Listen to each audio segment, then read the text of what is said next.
Всех видно. Надеюсь, что меня за тобой нет. Зато всех слышно.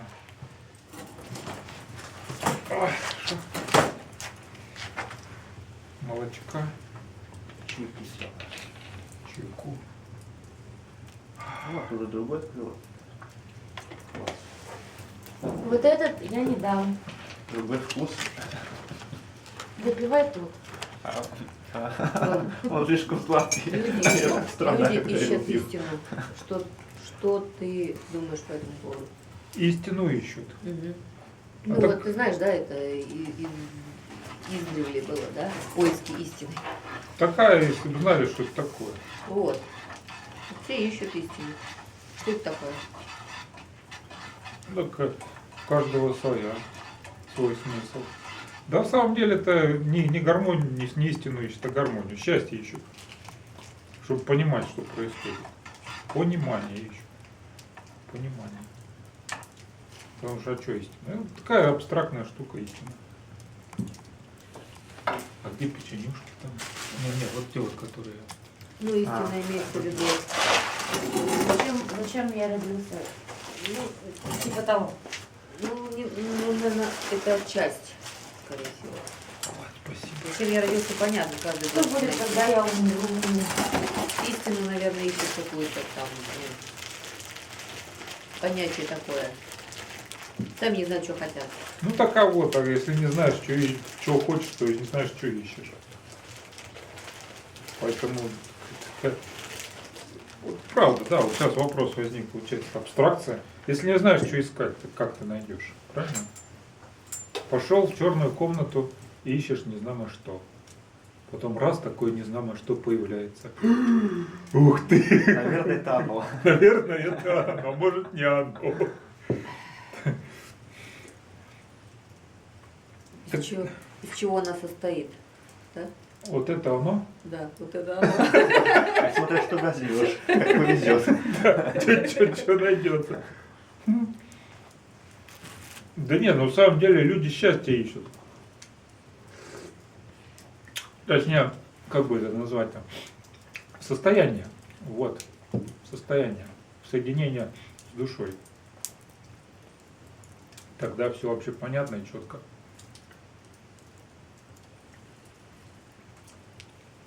Почему ищут? Потому что родился человек, а ему тут же в башку насували всякого этого самого. Не скажу чего. Догм. Там, страхов. Самое главное страх. Он силен и вездесущ. Даже он этот угу. А Да, выйдешь, это филин. какая филин? Филин на километр. А выйдешь, и страшно. Кто там? Угу. Да.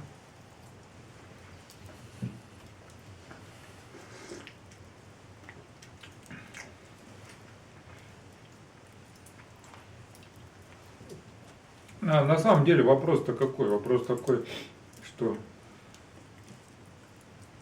я вот думал, когда по горам-то ходил, думал, вот у меня дурь в голове. Моя дурь. А когда моя дурь, я знаю, что это только моя дурь, а не чья-то другая. Потому что когда бегаешь в толпе там или с другими людьми общаешься, вот чувствуешь дурь какая-то. А вот как вот? Она же может быть и не моя. А я вот цепанул эту дурь, думаю, это же моя дурь, это же я такой дурной. А может и нет, может это чужая дурь, просто ее принял за свою. Чё-то затихли так. Значит, надо куда-то уходить в тихое место, чтобы Да с понять. природой, когда с природой общаешься, особенно долго, 3, 4, 5 дней. С природой общаешься, так сразу становится. Особенно в горах, когда иду, думаю, ага, никого нету, людей нету. У меня какая-то дура в голове, думаю, ага. Значит, это моя дурь, все хорошо. Сейчас я с ней разберусь, и вот ты разбираешься. А потом сюда приходишь, в мир людей, смотришь, опа, а это не моя дурь. Это уже другая, чужая. Че я буду за нее цепляться-то? Ну, всё. Это уже собственный, значит, навык, да, наработанный. Конечно. Видеть. Ну да. Это самая такая сложная штука в том, что мы действительно не знаем, куда, чего хотим-то. Вот хотим какого-то такого чего-то такого, вот такого. А что это такое, непонятно. И откуда оно вообще приходит, и как оно выглядит, и как мы можем определить, что это оно действительно пришло.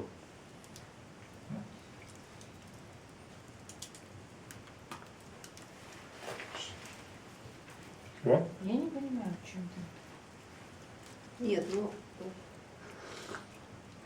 люди вот живут и не знают,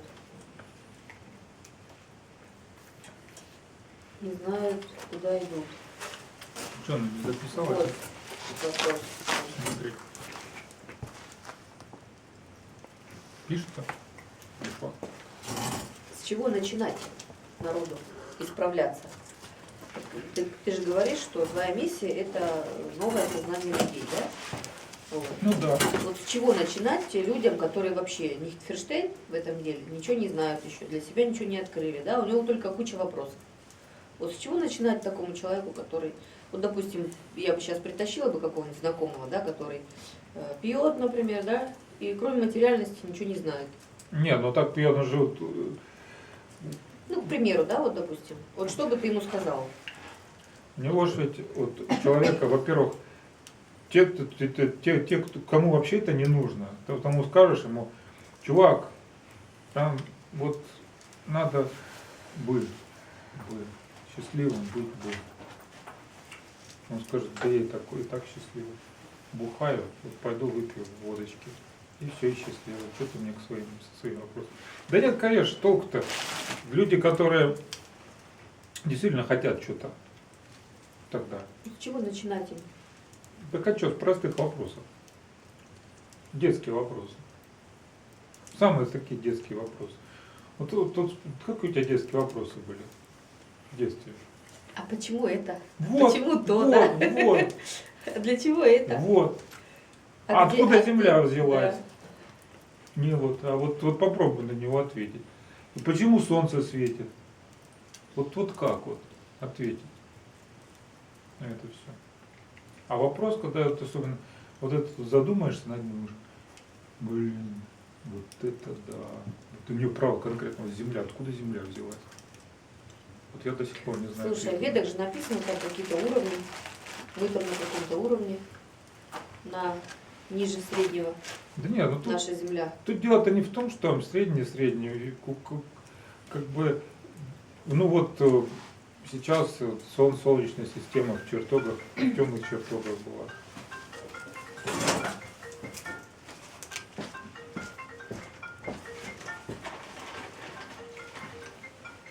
Выходим сейчас. Выходим? Алло. Да. Главное, что выходит. Да, все хорошо. Вышки. Да не видать. Ага. Ну,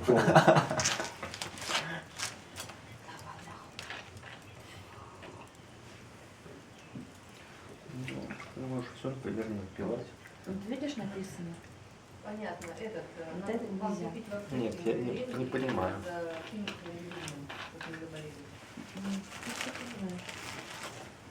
Вкусное печенье.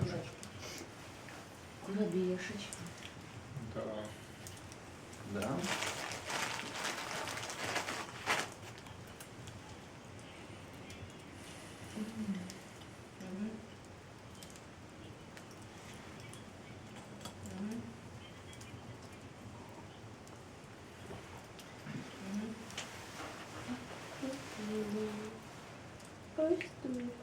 Сходите до аптеки сейчас, до круглосуточной, купите ингаверин. Кто-то заболел. Что? Все, Леська вам кинула, да, записи? Нажми, Вовчик. На завтра? Имгаверин от этого. Паузу.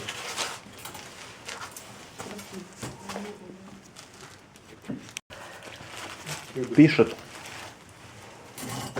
С чего начинать людям познавать мир? С плохого. Слушай, знаешь, какой еще вопрос? Вот смотри, свет и тень – это единые части целого, да? Мгм. Вот, говорят там добро и зло. Мгм. И у нас как бы принято, да, что добро это хорошо, зло это плохо. Мгм. Но свет и тень это же и две части же целого. Получается, добро и зло это тоже две части целого. Да нет, это даже не часть целого. Вопрос, что ты видишь в этот. То есть, либо ты видишь свет, либо тень, либо ты видишь вот эту вот целую структуру. У нас сознание обычно, оно очень неразвитое, фрагментированное. То есть мы либо видим свет, либо тень. А чтобы выйти, посмотреть общую структуру света и тьмы одновременно, для этого нужно очень сильно постараться, мозг перепрограммировать свой. Тогда хоп, ты поднимаешься чуть-чуть, уровень сознания повысил, видишь, свет дает тень, когда между светом и тенью стоит какой-то предмет. То есть, когда ты повышаешь уровень сознания, ты видишь и тень, и предмет, и свет одновременно. И это у тебя получается целая структура. А добро и зло, что такое добро? Вообще, добро это, вот если брать по буквице, это результат, ответ мира на твои действия. Результат твоих действий, ответ мира. А зло, это означает невежество. То есть, я еще не знаю, что это такое, я это обзываю злом. Когда я узнаю, оно перестает быть злом. Переходит в другую категорию. Знание, категорию знания. То есть зло это не знание. А если ты совершаешь там плохие поступки, например? А плохие, хорошие, как их определить? Кто определяет плохие, хорошие? Ну, относительно там Чего? чего-то. Ну, если поступок как таковой, значит относительно социума, я так понимаю. Ну так, а социум, нормы социума, они извращенные, ну, могут быть извращенные, например. Очень сильно могут быть извращенные. В одном социуме одно, в другом другое. А нас-то учат, говорят, вот смотрите на других людей, вот они там творят. То есть, А на самом деле это вот вся мера внутри получается. То есть внутри мира. Вот насколько насколько моя душа, самое главное, насколько моя душа в результате этого действия получит опыт созидательного труда. Все, вообще не имеет значения. И нет хороших, нет плохих. Потому что когда ты то же самое говоришь, зло, добро, да? Хорошее, плохое. Оно может быть хорошее в малом, плохое в большом. Или наоборот, плохое в малом, но хорошее в большом.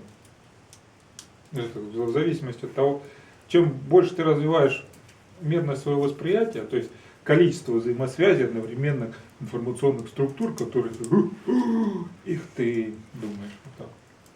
а как... И все, добра, зла нету, плохого, хорошего нету. Я какашка. Хо-хо-хо, какая же я какашка, например. Или ты какашка, а ты думаешь, ха-ха, я какашка. Ага, да. Я вам еще покажу тут, какая я какашка. Как повышать мерность своего восприятия? Учиться. Чему? Ну. Учиться всему вообще. Вот вопрос опять же задавать. Это что для тебя зло? Убийство. Убийство. Ну, Что такое убийство?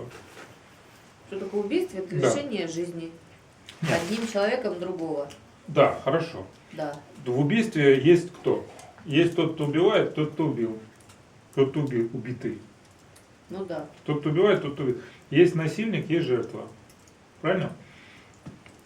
Кармическое. Бессознательная структура.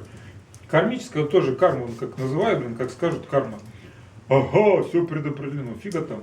Все прописано в бессознательном.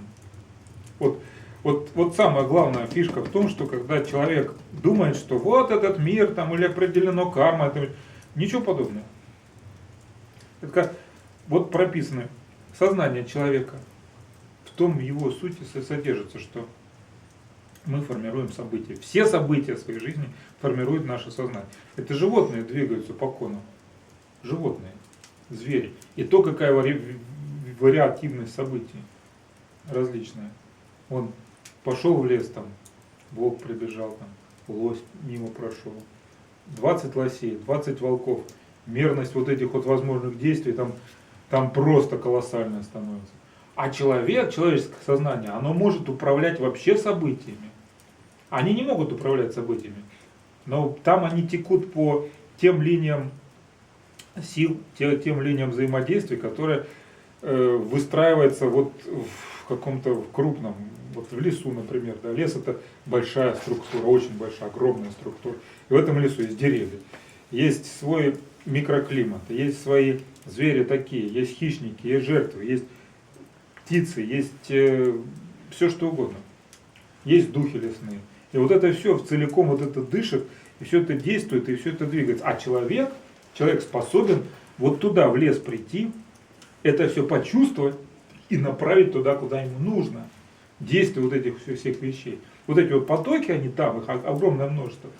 Чем больше ты этих потоков чувствуешь, чем больше ты их понимаешь, чем больше понимаешь, значит, ну сколько потоков понимаешь, сколько чувствуешь.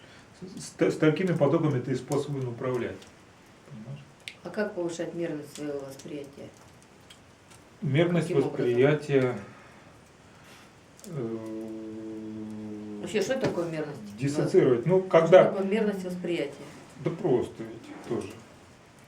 Вот есть некоторые предметы, да, некоторые события, происходящие. Ты смотришь на эти события и их как-то оцениваешь. Через призму своей парадигмы. Вот, Ну. вот. Через то, как запрограммирован у тебя мозг, ты так их оцениваешь, эти события. Когда получается как? Вот есть событие какое-то, обладает там, какой-то информационной большой структурой, да? Твое сознание из этой структуры выделяет только то, на что запрограммирован мозг выделить. То есть вот из такой вот сферы, да, ты выделяешь такую ячейку. Когда ты начинаешь смотреть вот эту информационную структуру, да, когда ты начинаешь смотреть вот на эту точку и задумываться о том, а как они могут взаимодействовать друг с другом, задумываться уже, задавать вопрос. Самое главное задать вопрос. То есть вот это первый шаг, да, это не догма. Я вижу меньше, я всегда буду видеть меньше, вот это самое. Я всегда буду видеть меньше, чем есть на самом деле мерность вот этих всех событий взаимосвязи.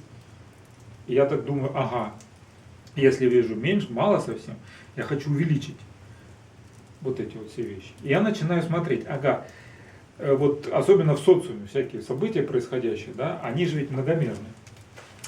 И они имеют следствие, имеют причину, имеют структуру. Структура этих событий, этих алгоритмов сформирована историей, сформирована культурой, сформирована конкретными личностями. Вот так. И берешь, смотришь, вот это вот с этим вот связано, вот это, и потом раз всплывает другая совершенно оценка этой информационной структуры. Ну, я не сказал бы оценка, а восприятие, образ всплывает. Совсем другой образ, более многомерный. Вот тут была интересная тема как раз по поводу 9 мая. Я так меня хоп, боже мой, так это же вот некромагия вся это. И потом, буквально на следующий день присылает мне Стасик из Кривого Рога видео с Невзоровым. И Невзоров говорит точно такие же слова, как и я. Практически. Ну, он там по-своему. Я так смотрю, думаю, ничего себе. Вот это да. То есть получается, когда ты начинаешь вот мерность эту увеличивать, да, то, во-первых, выходишь из восприятия общесоциального, в социуме, когда события все, это важный момент. Во-вторых, начинаешь видеть другие структуры, которые управляют вот этими всеми событиями, вот этими всеми движениями, всеми алгоритмами. Видишь эти структуры. И ты понимаешь в определенный момент, что можно диссоциироваться, то есть не воспринимать. Я не есть тот, которым управляют. Те, которые придумали вот эти вещи. И в этот момент происходит, вот это да, круто, вообще. Класс. И все, в этот момент ты становишься вольным человеком. И потом, когда начинаешь смотреть глубже, и тут, и там, и ну, то есть это начинается с малого. Задай вопрос, а если это на самом деле? А вот раз и нет, на самом деле не так. Смотришь уже сзади, за этим событием. Тут ложь, думаешь. Нет, это понятно. Что нам тут вообще какой-то Это относительно социума. Мы же не можем жить в социуме и быть полностью свободными. Можем. Нет, имеется в виду материальность, вот эта Не в материальности дело-то, а именно не можем быть свободными, говорят, когда? Когда думают, что социум влияет на события жизни человека. Социум влияет на события жизни человека тогда, когда человек в этом убежден. А когда человек меняет свои убеждения, отказывает, убирает свои убеждения вообще, и начинает внимательно воспринимать социум такой, какой он есть, то в этот момент получается, что сам создает свои события в жизни. Ну, то есть безоценочно. Да. Безоценочно. Самое да? главное это немотивированное восприятие. Никакого отношения к любой информации вообще не нужно. Никакого отношения. Вот это да, вот пришла информация. Ага, интересно. Вот это вот так вот. Она же не просто так пришла, информация. Она выделилась каким-то во времени или еще что-то. Вот такие вещи интересные Ну, происходят. мерность восприятия. Надо задавать вопросы, что ли, себе? Вот ты говоришь, повышать мерность восприятия. Да. Вот как конкретно? Я не очень пока, для меня непонятно. Мерность восприятия. Хорошо. События по жизни, которые у тебя происходят. Вот тебе раз и плохо вдруг внезапно. Какая-то фигня случилась, думаешь, блин, вот почему такая фигня со мной произошла? Я же хороший человек. Нет, ну это понятно, почему фигня происходит. Для того, чтобы урок вынести и дальше идти. Так вот, для того, чтобы это осознать, нужно осознать, а как эта фигня произошла именно с тобой, почему? На основании чего, да? Да, во-первых, То есть истоки и причины, да? во-первых, находите? во-первых, нужно посмотреть, что в тебе, да, в этот момент. Во-вторых, нужно посмотреть другие потоки, социальные потоки, например. Как это привело к столкновению там или еще к чему-то, к неприятному какому-то событию, да. Потому что мы находимся в социальном контексте. То есть есть мой поток жизни, да, есть там твой поток жизни. Вот сейчас в данный момент, в данном месте, в данную точку они как-то соединились. Есть поток жизни миллионов людей. Эти потоки жизни определяются определенными алгоритмами. Вот. Это общие потоки. Есть поток вообще природной жизни. То есть поток там зима, весна, лето, осень, зима, весна, лето. От этого вообще никуда не деться. Понимаешь как? То же самое. Одно дело, когда живешь в социуме и понимаешь, вот это все вот так вот, а потом вдруг в определенный момент думаешь, да, это же чепуха, это я играю в игру. Я играю в игру и взаимодействую с другими людьми. И вот эти вот правила игры и вдруг тоже в определенный момент, знаешь, я эти правила игры принял, оказывается. Я принял эти правила игры. Вот это да. И потом смотришь, что же это за правила игры. Вот когда ты понимаешь, что я принял эти правила игры, в этот момент ты перестаешь быть фигурой, которая двигает вот эти все потоки. Понимаешь? Ага. Вот. Как задумчиво. Да.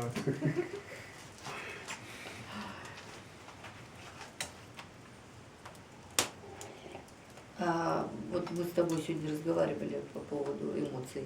Сознание, эмоций. Вот напомни, пожалуйста, вот это. Когда идет поток, и ты его держишь, вроде, да, должен, восходящий, нисходящий, должен контролировать, да. И когда кто-то хочет зацепить на эмоцию, и ты свой поток теряешь. Вот этот Да. момент. Да. Ну нормально. Так бывает. А как это происходит? Ты же сказал, что цепляет на эмоции. То есть на твою реакцию эмоциональную. Получается, И забирается сила. получается, Энергия забирается. ты отдаешь, не забирается, ты А, отдаешь. Да, да. кончилось. Пошла запись. Ну, Вот как быть, чтобы не цеплять, не отдавать энергию? Вот. научиться Научиться, воспринимать да. никак. Никак. Опять же. Самое главное. Никак. Опять безоценочно, Да. без плюса, без минуса. Да, пришел человек, Нейтрально. говорит, ты дурак!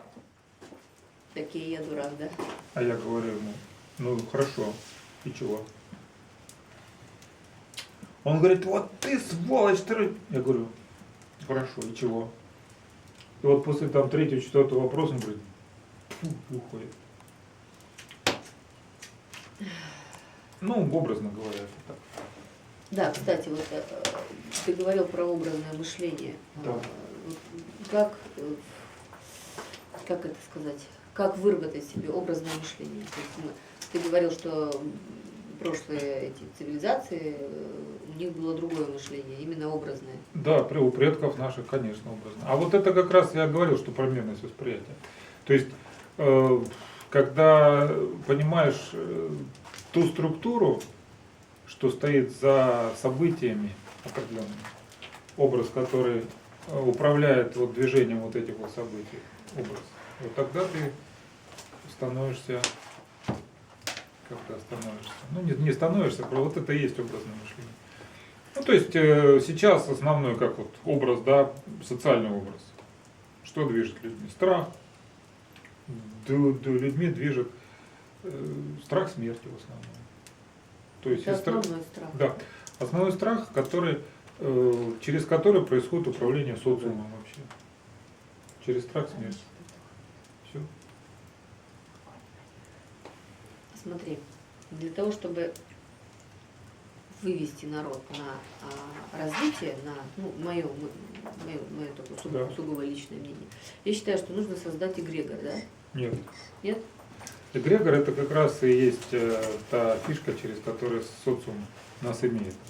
Вот. А что нужно тогда создать? Создать образ. Образ. Да. И этот образ развивать. То есть, Передавать. Да, раскрывать. Чтобы человек... Смотри, вот, допустим, все научились мыслить образно, да? Да. Это не эгрегор? Нет. Эгрегор это когда есть некий гуру, ну то есть пирамида фактически. Вверху есть получатель гешефта со всех клиентов, которые внизу находятся. Нет, подожди, как сказать, получатель? Я не с точки зрения, кто что-то получает, а с точки зрения достижения цели. Цель достигается через управление потоками, в любом случае, через мысли. Цель достигается Если через все, мысли. вот, ну, обычно как бы, да, все люди, там, допустим, хотят чего-то одного, да, к примеру. Ну, не чего-то одного, Ну, а вот хотят- общая, есть Общая общая цель, да. структура, есть общая структура, с которой они хотят, которые не хотят двигаться. Да. Ну, допустим, мы Так. вот, например, хотим все одного, да, чтобы наконец-то этот ашрам построился, достроился, да, вот мы что сейчас делаем? Вот, допустим, притянем мы еще единомышленников, Да. да, еще придут люди. Да. Это не эгрегор будет? Нет. Это будет, есть такое понятие свити, когда смыслы у людей совпадают, и движение их потоков жизни, их персональных потоков жизни, как бы в одном, ну, в частности, да, в одном направлении, к одной цели происходит. Свити, Свитие. да. А эгрегор Эгрегор это пирамида. это энергетическая часть людей, объединенных одной целью, правильно? Нет. Нет? А что это? Эгрегор это, я же говорю, пирамида. Это структура Управление.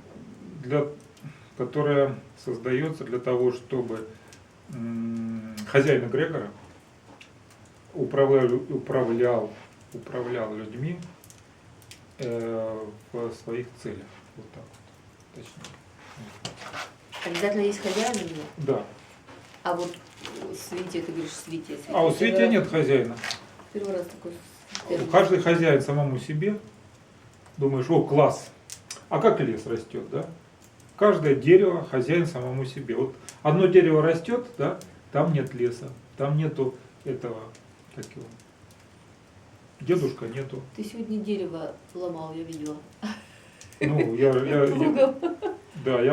сказал, что дерево, вот, прости, пожалуйста, но тут нам другие нужны дела. Вот. И что? Здесь нам лес не нужен, поэтому ты прости, но там, иди там расти, в другом месте. Оно пойдет там расти. Вот лес, вот леса, каждый стоит, каждое дерево стоит, оно живет, у него свой поток жизни, оно не мешает другому дереву, ничего. Когда их 1000 деревьев, да, то создается нечто уже другое, уже остается лес. В лесу появляются другие формы жизни, другие уже что-то новое появляется. Понимаешь? Вот так. Так и со свитием. То есть когда, ну, у людей, конечно, в потенции возможностей гораздо больше, чем просто в лесу. Потому что это просто Вот так. Когда 1000 людей думают в одном направлении и хотят то того образа, потому что образ голограмма многомерная, и каждый в этом образе видит что-то свое. В этом весь и... А в эгрегоре есть только одна картинка, плоская картинка, которая всем спускается сверху вниз, показывает, и они все соглашаются с этим. И, соответственно, наполняют этот эгрегор своей жизненной силой, отнимая у тебя жизненную силу. Когда есть свитие, то получается интересная очень штука, что каждый дополняет и взаимообогащает другого. Через что? Через действие. Потому что вот эту структуру, да, вот я вкладываю в нее жизнь. Когда я делаю что-то, двигаясь к этому образу, душа моя получает опыт. То есть, в общем, есть смысл жизни, который вложен в этот образ. Этот смысл жизни, этот образ, он материализуется. Приходит другой человек, смотрит, о, класс, это тоже хороший образ. Он начинает сюда двигаться, этот образ начинает становиться более многомерным. И взаимодействие с этим образом моя душа получает больше опыта. То есть и возможностей я больше получаю, если кто-то пришел еще, и больше опыта. И одновременно он тоже получает, потому что я вкладываю силу души в это дело. И он тоже получает возможность получения больше опыта и получает больше возможностей. 3, 4, 5, 7 человек, у каждого получается многократное увеличение возможностей и получение опыта. Вот так вот. И, естественно, этот образ... Сообразность. Да, называется. да. Да? То есть это сообразность. Да, потому что образ это голограмма целая, многомерная. Не какая-нибудь там. 3D? Да нет, там 4D. 9-мерная голограмма, наверное, даже так я сказал. Девятимерная? Да. Динамическая еще добавлю. Девятимерная. А Меняющаяся. скажи, пожалуйста, вот наш материальный мир, он вот у нас трехмерный, да, вроде как измерение? Да, в принципе, вопрос тоже восприятия. То есть, когда ты когда ты видишь те силы, которые стоят за этим самым. Нет, смотри, вот трехмерное, да, у нас восприятие. А как развить многомерность? Повышением меры восприятия? Конечно. То есть то, что мерности. получается, мы не видим, да, чего-то? Да, многие вещи мы не видим, а когда начинаем видеть, думаем, вот это да, что же видел, раньше этого не видел. Нет, смотри, вот еще раз, смотри. Есть материальный мир, который вроде как считается трехмерным, да? А есть иллюзия материального мира. Вот я про это сейчас говорю. Ну вот иллюзия материального мира заключается в том, что это ножик. Я говорю, это нож, он твердый, он состоит из металла, а кошка не знает, что это нож. Хотя объект один и тот же. То есть, если в материальном мире это металл, а кошка не знает, что это металл. Скажи, пожалуйста, что можно еще увидеть, если развить восприятие многомерное? Увидеть? Да. Ну, течение событийности. Ну, это самое главное, наверное, в человеке. То есть вот те потоки, которые приводят к проявлению. Вот, скажем, вот нож, да, ножик, да, это образ. Потому что когда есть ножик, мы можем сказать, что этот ножик состоит из металла. Он служит для разделения каких-то вещей. Этот ножик был сделан, то есть добыли руду какую-то, да, технологию, мы знаем, изготовления этого ножа. И знаем, что он острый. И знаем, что мы можем пользоваться им. То есть есть у нас связь к источнику возникновения этого ножа, да, и есть у нас связь к методу использования этого ножа. Получается так. Понимаешь? Вот что значит материальный мир. В материальный мир мы пришли для того, чтобы научиться его использовать. В самом деле, это те же самые энергоинформационные объекты. Что нож, что металл, что атомы из него состоящие. Понимаешь? А когда мы, или вот солнце светит, да, или та же самая гравитация. Гравитация материальная или нематериальная? Вот вопрос. Вот электромагнетизм материальный или нематериальный, понимаешь? Вот это интересный момент. Нашим органам чувств, да, вот электромагнит или электричество, да, оно вот недоступно нашим органам чувств. Но мы можем его воспроизвести, потому что и у нас есть знания к проявлению электрических всяких разных электроэффектов. Ну вот лампочка горит, да, люминесцентная, например. Мы знаем, то есть, что это такое люминесцентная лампочка и как заставить воспроизвести вот из металла, да, определенно из металла, из стекла, там, из газа, другого качества что-то произвести. Понимаешь? Вот это и есть как бы умение использовать материальный мир. На самом деле ограничений нету никаких возможностей. То есть мы можем быть такие штуки, и антигравитация, там, и летать, там, и по воде ходить, ну, образно говоря. А вот эти все йоговские штучки, там, самадхи, левитация, телепортация. Ну, это... Кому она, насколько это вообще вероятно? И насколько надо быть ну, это посвященным? Да не в посвященности, это умение взаимодействовать со всеми этими структурами. Знание нужно, в первую очередь знание. А знание то, что это мозг, нейросистема, она наш мозг, наша нейросистема, она взаимодействует с потоками разных уровней. Чем глубже и чем многомернее поток ты можешь воспринимать, тем больше у тебя возможностей. Понимаешь, как? Угу. Соответственно, тем более интересные вещи ты можешь проявлять. А как проявлять? Берешь, самое главное, инструмент — это мысль.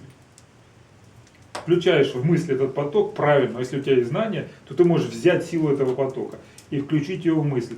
И сила этого потока через мысль проявится в материальном мире. Потому что все материальный мир состоит из движения. И вот эти структуры движения формируются наши мысли. Как? Ну, Это очень, постичь?